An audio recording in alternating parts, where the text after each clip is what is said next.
Hello नमस्कार साथियों, स्वागत है आप सभी का सीखने की इस श्रृंखला में। तो अभी हम लोग सीख रहे थे भाग संख्या 10, जो बता दें आपको गणित विषय है जो क्लास 11th के लिए है। अध्याय संख्या 16 जिसका नाम है प्रायिकता। इससे पहले हम लोग भाग संख्या 1 से लेकर 9 तक कर चुके हैं। तो आज जो हम लोग करने वाले हैं भाग संख्या 10 करने वाले हैं। तो आइए जानते हैं पिछले भाग में हमने क्या सीखा था। तो घटना ए या बी की प्रायिकता अर्थात probability of A union B. तो ये क्या होता था, probability of A plus probability of B और minus probability of A intersection B. ये हमने पहली चीज़ पढ़ी थी। दूसरी चीज़ क्या पढ़ी थी, घटना ए नहीं की प्रायिकता।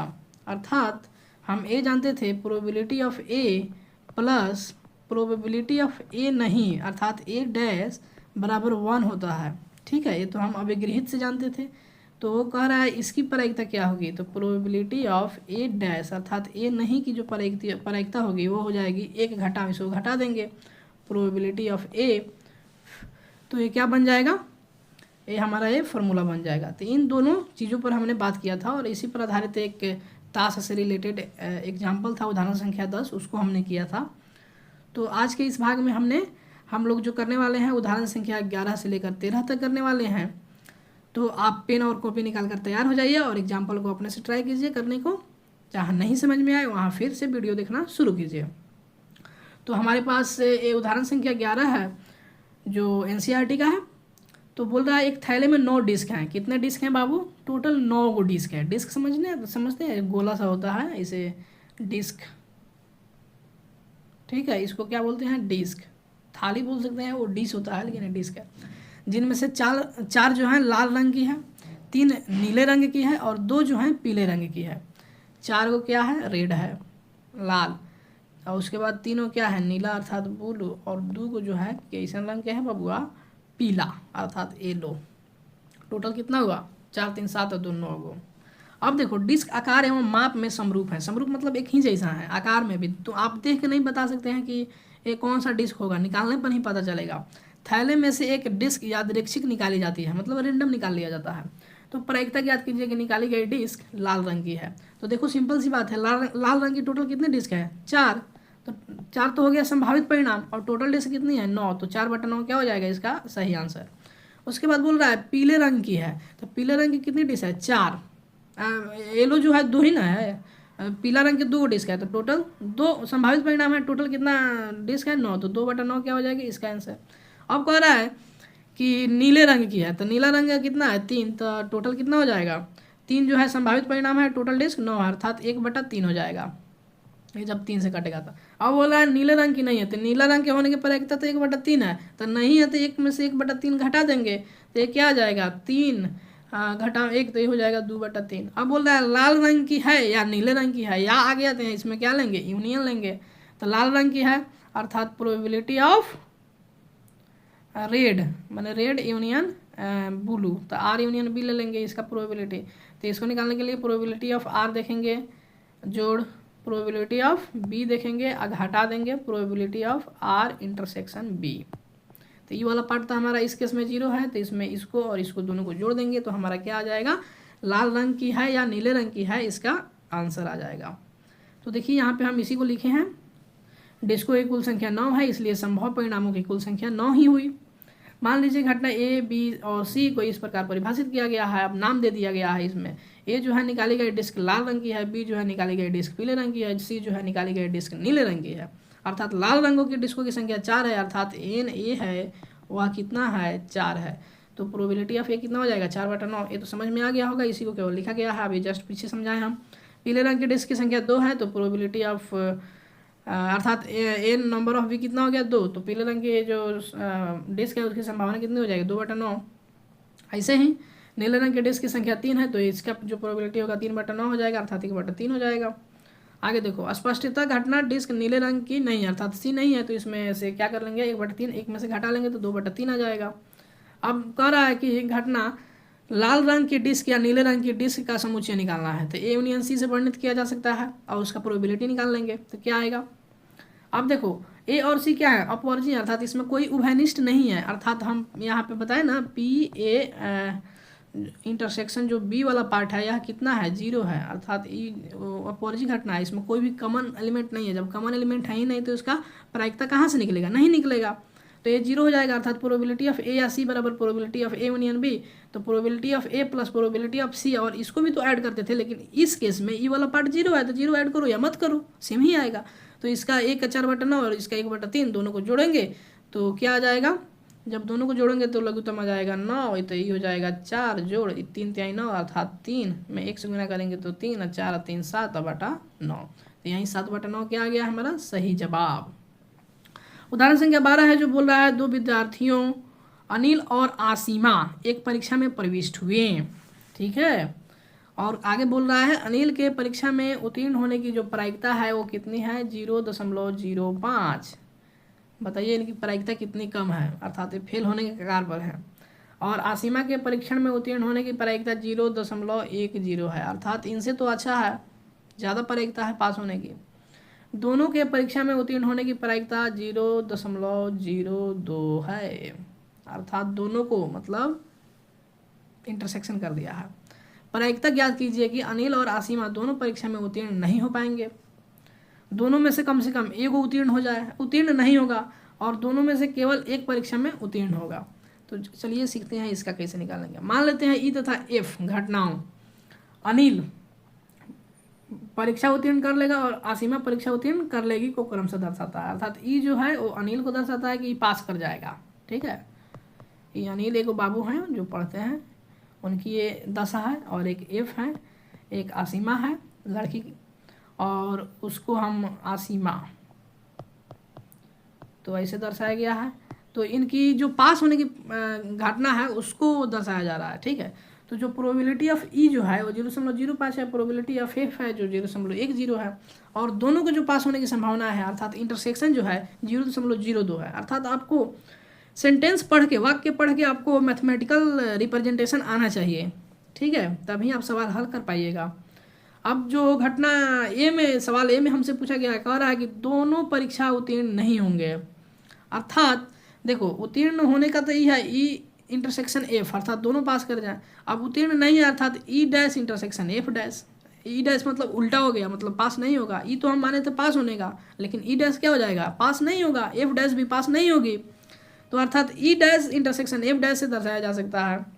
अब हमें ई निकालना है ना, यही पार्ट निकालना है। तो देखो हम लोग ने एक डी मॉर्गन थ्योरम होता है, वो क्या बोलता है, ये हम लोग ने सेट थ्योरी में ही पढ़ा था, डी मॉर्गन थ्योरम। तो E dash intersection F dash जो होता है वह बराबर होता है ई यूनियन एफ, और उसका हम डैश करते हैं, तो ये डी मॉर्गन नियम से होता है, ठीक है। तो देखो probability of E union F क्या हो जाएगी, प्रोबेबिलिटी ऑफ ई जो probability of F minus probability of E intersection F, ये तो हम लोग पिछले भाग में देखा था। तो देखो यहाँ से हम इसको निकाल सकते हैं, P probability of E union F, तो ये दिया हुआ है, पी ई दिया हुआ है, पी एफ दिया हुआ है, ए भी दिया हुआ है, वैल्यू पुट किया, हमारा क्या निकल गया, P probability of E union F. जब ई निकल गया तो इसको हम क्या करेंगे, ऊपर वाला हम पुट कर देंगे। तो देखो इसका प्रोबेबिलिटी क्या हो जाएगा, probability of E dash intersection F dash बराबर probability of E union F सबका डैश। तो इसको अगर हम उलट दें तो ये डैश खत्म हो जाएगा, अर्थात 1 minus P probability of E union F हो जाएगा। तो 1 में से आई ऊपर ई यूनियन एफ का प्रोबेबिलिटी ज्ञात है 0.13, तो 1 में से घटा लेंगे तो कितना आ जाएगा 0.87। यहाँ तक समझ में आया। अब दूसरा सवाल जो है बोल रहा है कि दोनों में से कम एक उत्तीर्ण नहीं होगा, ठीक है। तो हमें तो एक प्रोबेबिलिटी पता है कि दोनों के उत्तीर्ण होने की क्या संभावना है, तो 0.02 है, तो 1 में से घटा लेंगे। जब नहीं लग गया, सेंटेंस दिया हुआ है उसमें नहीं लगा कर पूछ रहा है तो 1 घटा लेंगे, तो 1 में से घटा लेंगे, ठीक है। तो 1 में से घटाएंगे तो ये कितना आ जाएगा 0.98। यही क्या होगी संभावना होगी उन दोनों को कम से कम एक उत्तीर्ण नहीं होगा उसकी। आगे है सी जो बोल रहा है सवाल, वो बोल रहा है घटना दोनों में से केवल एक उत्तीर्ण होगा, निम्नलिखित घटना के समरूप हैं। तो देखो एक उत्तीर्ण होगा ना, तो इसमें 2 केस बनेंगे, ठीक है। दोनों में से केवल एक उत्तीर्ण होगा, निम्नलिखित घटना के समरूप इस प्रकार से हो सकता है, अनिल उत्तीर्ण होगा और असीमा अनुत्तीर्ण हो जाए, माने उत्तीर्ण नहीं हो। दूसरा बन सकता है कि अनिल जो है उत्तीर्ण नहीं हो और असीमा जो है उत्तीर्ण हो जाए, ठीक है। तो इन दोनों का हम क्या करेंगे, इंटरसेक्शन लेंगे और दोनों को क्या करेंगे, जोड़ देंगे। तो देखो अर्थात E intersection F dash, F dash मतलब एफ जो है फेल कर रही है, और या ई डैश इंटरसेक्शन एफ, ई जिसमें डैश लग गया वो फेल कर रहा है, तो इसमें ई में लगा है मतलब जो शुरू वाला माने थे वो फेल कर रहा है, एफ वाली पास कर रही है। इसमें ई वाला फेल कर रहा था, पास कर रहा था, एफ वाला ही फेल कर रहा था। जहाँ ई इंटरसेक्शन एफ डैश और ई डैश इंटरसेक्शन एफ परस्पर क्या हैं, अपवर्जी हैं, अर्थात इन दोनों का इंटरसेक्शन करने पर कोई एलिमेंट मिलेगा नहीं। इसलिए पी दोनों में से केवल एक उत्तीर्ण होगा। जो प्रोबेबिलिटी है हम वो निकाल रहे हैं किसका, कि दोनों में से केवल एक उत्तीर्ण होगा, तो प्रोबेबिलिटी ऑफ क्या करेंगे, इन दोनों का क्या करेंगे, या कर देंगे। तो probability of E intersection F dash या ई डैश इंटरसेक्शन एफ, तो इसकी और इसको जोड़ देंगे, या का मतलब जोड़ देंगे इसको और इसको, तो देखो क्या आएगा, तो इसको तोड़ेंगे तो ई वाला पार्ट बनेगा, और इसको तोड़ेंगे तो ई वाला पार्ट बनेगा, और जो पार्ट और बनेंगे वो कॉमन होंगे, वो कट जाएंगे। तो देखो, तो ये प्रोबेबिलिटी ऑफ ई कितना दिया हुआ है,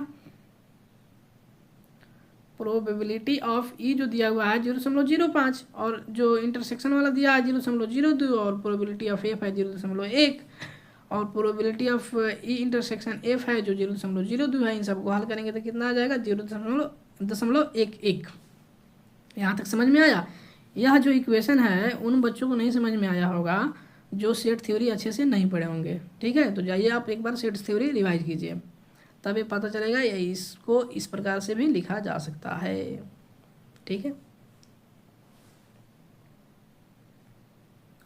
उदाहरण संख्या 13 है हमारे पास, जो बोल रहा है दो पुरुषों व दो स्त्रियों के समूह में से दो व्यक्तियों की एक समिति का गठन करना है, एक समिति का गठन करना है, सॉरी। प्रायिकता क्या है कि गठन समिति में कोई पुरुष नहीं है, कोई पुरुष ना हो, और जो दूसरा है बोल रहा है एक पुरुष हो, और तीसरा जो बोल रहा है दोनों ही पुरुष हों। तो इसे क्या करनी है, प्रायिकता निकालनी है। तो सबसे पहले समूह में व्यक्तियों की कुल संख्या जो होगी वो कितनी होगी, 2 पुरुष है 2 स्त्री है, तो 2 और 2 4 हो जाएगा। इन चार व्यक्तियों में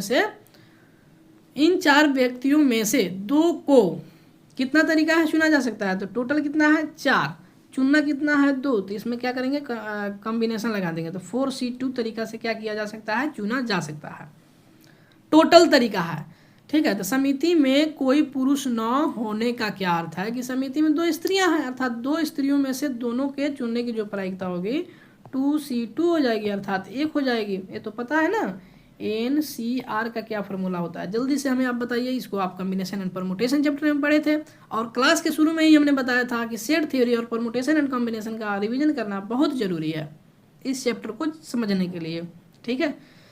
तो देखो, जो ये होता है NCR, क्या होता है, factorial of n upon factorial of n minus r, इसको फैक्टोरियल से सूचित करते हैं इनटू r फैक्टोरियल, ठीक है। तो ये क्या हो जाएगा, 2 स्त्रियों में से दोनों के चुनने का 2C2, अर्थात एक तरीका है, इसे P कोई पुरुष नहीं है, अर्थात दोनों जो हैं स्त्री हैं, अर्थात 2C2, अर्थात इस फॉर्मूला पर डालेंगे तो क्या बन जाएगा, और बट्टा में क्या आ जाएगा 4C2, अर्थात 4 गुना 3 गुना 2 गुना 1 बटा n माइनस r, अर्थात 2 का फैक्टोरियल 2 गुना r का फैक्टोरियल 2, तो ये 2 से 2 कट जाएंगे, और ये 2 क्या हो जाएंगे, ऊपर चला जाएगा, ठीक है। इसमें ये 2 ऊपर आ गया है, तो ये क्या बन जाएंगे 4, 1 गुना 2 गुना 1, और ये नीचे 2C2 का वैल्यू तो 1 ही है ना, तो ये 2 ऊपर भेजे हैं तो ऊपर हो गया 2, और नीचे हो गया 4 गुना 3, ये जो नीचे 4 गुना 3 बचा, तो ये कितना हो जाएगा 1/6, 2/12, अर्थात 1/6। अब आगे का सवाल है कि समिति में एक पुरुष होने का तात्पर्य है कि इसमें से एक स्त्री है, 2 पुरुषों में से एक पुरुष चुनने के जो तरीके होंगे 2C1 होंगे, तथा 2 स्त्रियों में से एक चुनने के भी वही सेम होंगे, गुना इसके भी चुनने के परीक्षा सेम ही होगा, बट टोटल कितना है 4C2, तो इसको जब हल करेंगे तो ये आ जाएगा 2/3। सी नंबर जो है बोल रहा है 2 पुरुषों को 2C2 तरीकों से चुना जा सकता है, तो दोनों पुरुष हो तो 2C2 अपॉन 4C2, जब इसको हल करेंगे तो कितना आ जाएगा 1/6। तो अगले भाग में हम लोग जो सीखेंगे प्रश्नावली 16.1 सीखेंगे। तब तक आपका बहुत बहुत धन्यवाद। मिलते हैं अगले भाग में। जय हिंद।